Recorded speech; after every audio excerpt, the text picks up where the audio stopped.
charged up. Let's go put it on that engine. But I'll show you something before we go. On the timing, what we're going to do is we're going to bring these lines on the back of this magneto in line with each other. And they're very faint, being right there, lined up in exact position. Procedure being kind of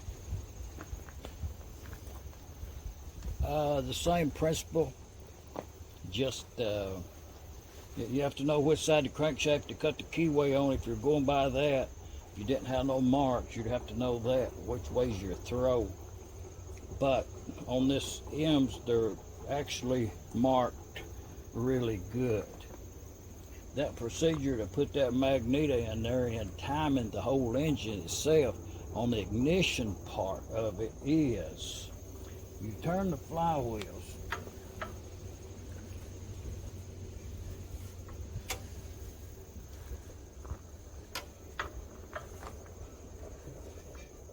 Till you come up on the compression stroke.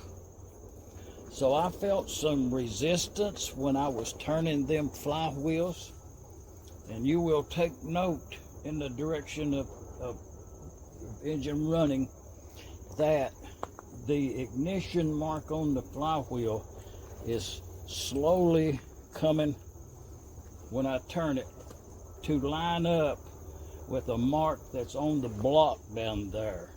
It's casted on all of them straight down center line there. The procedure is to line that mark up with that mark on the compression stroke.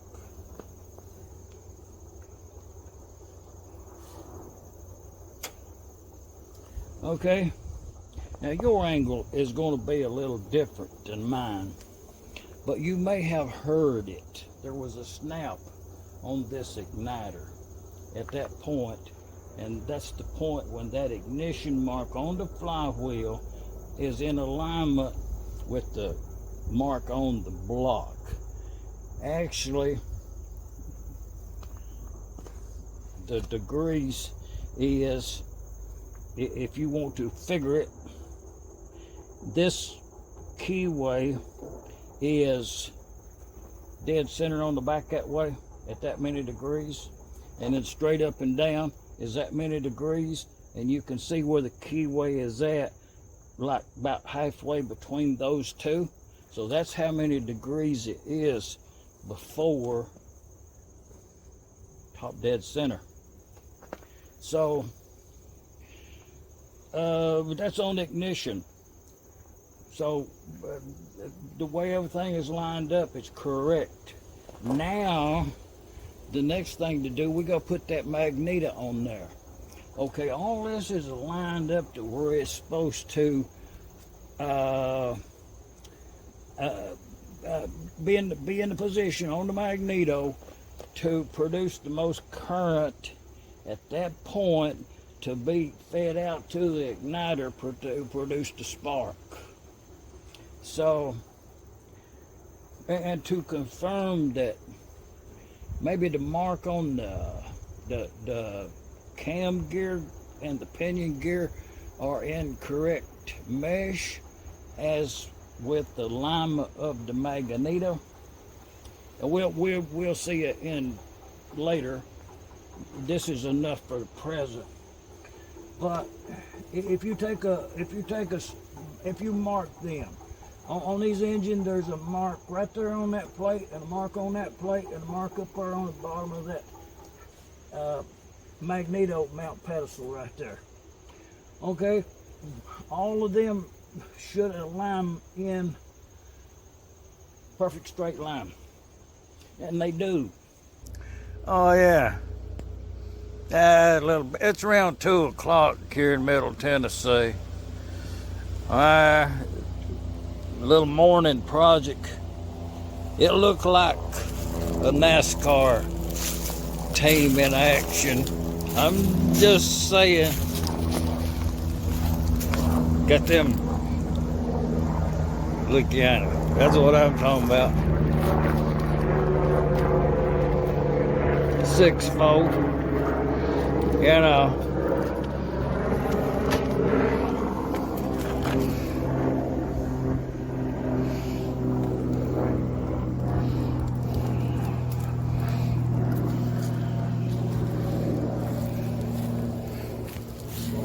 Well, thinking about it in a sane frame of mind, you do have to have a 6-fold in order to build a 6-fold. I'm just saying 6-fold.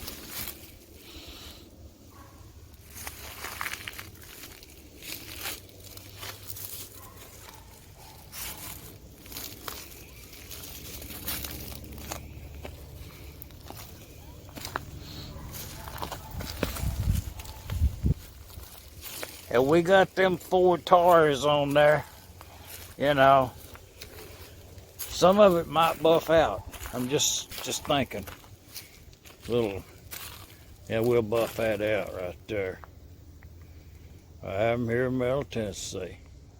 Shot dogs.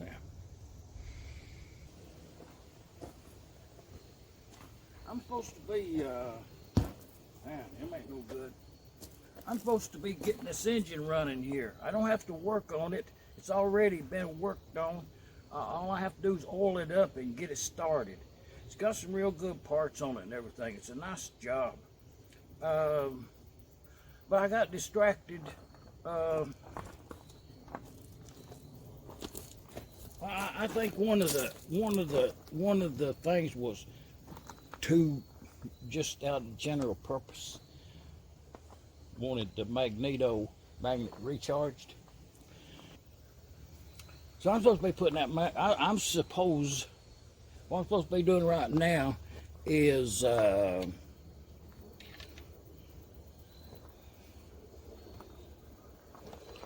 supposed to be putting that magneto on there, but I supposed to did that yesterday, and I hope Martin ain't in no hurry, and will indulge me to use the engine as an example as we go along, as to this is normal stuff. So actually I might well, I'll show you something there, if I may educate you, something for that blank page in your book. Seems to be there ain't many people, not many viewers interested in how to screw that spring on that throttle shaft. With that said, we'll go on to the igniter, and I'll show you I'll show you how to check your engine timing. This is not spark, this is timing. Okay, and I've got right there a battery in that box there, and that's a coil that one time I built a bunch of them Dixie Star setups right there. There's a lot of copper on that right there. It's a very good one. If the engine does not start with this box right here, then you need to look for a problem somewhere else. Is what I'm saying. So even with that, I like to start them up with the low tension coil anyways, just for general purposes. It takes the magneto part out of the equation if the engine don't start. If the magneto was on there and didn't start, then you wouldn't know what the problem was. It could be the igniter, or it could be anything. So this way I'm taking that out of the, I want to know that the engine will run very good, the way it's supposed to, without the magneto. So then when I put that magneto on there, I would expect the best service out of it. I'm supposed to be working on that engine there. 1964 Chevrolet.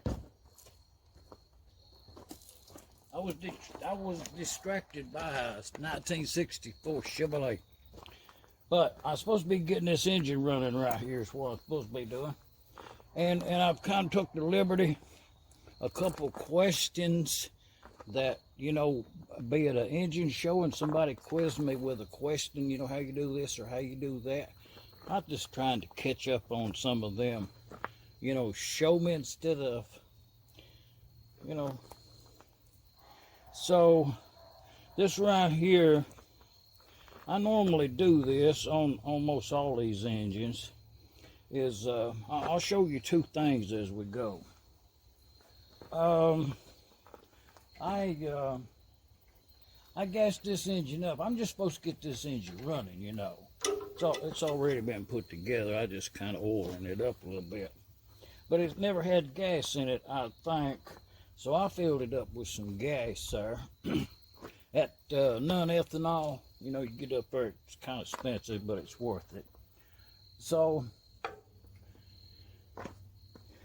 oiled it up really good, and then I filled this reservoir up, and kind of thinking that I would get some drain back through the system. Then put the stick in there like this.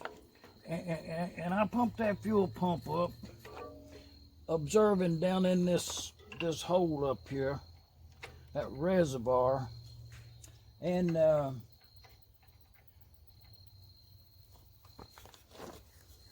well, it's clear. I assume it's a pumping. You know what I mean? So we're good to go there. The gist of the video, if there is any, you know, after you get past the fluff, is what somebody told me. You know, you get past the fluff, you learn something. Well, if you don't know about this, write it down on that blank page there, and remember it to yourself.